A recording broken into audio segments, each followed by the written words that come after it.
Kapan menyala di pada step segalanya bermula. Langkah pertama semangat membara, kita semua pejuang juara tak kira warna. Dengan cakupan irama perjuangan setia. Hai, Assalamualaikum semua. Saya Muhammad Syakir bin Muhammad Sabri, wartawan TV PSS Sinar Tasik. Hari ini kita akan dengarkan pasukan manakah yang akan menang esok. Jom! Semua hebat, semua bising. STAP. Cikgu rasa pasukan mana yang akan menang? Yang mana yang paling terbaik? Yang mana terbaik dia lah menang.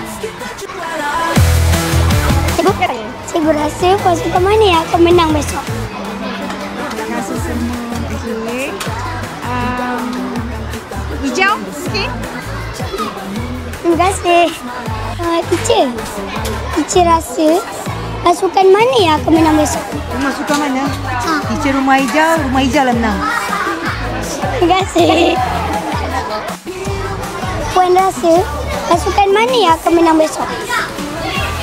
Kita tunggu esok. Terima kasih.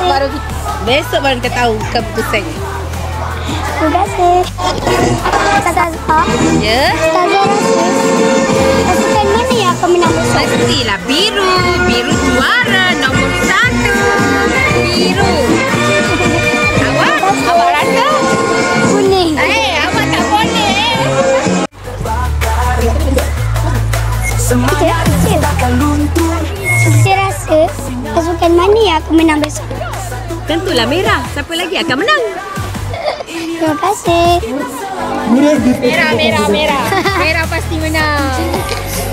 Terima kasih. Anda rasa siapa? Sila komen pasukan pilihan anda. Saya kuning. Jangan lupa like, komen, share.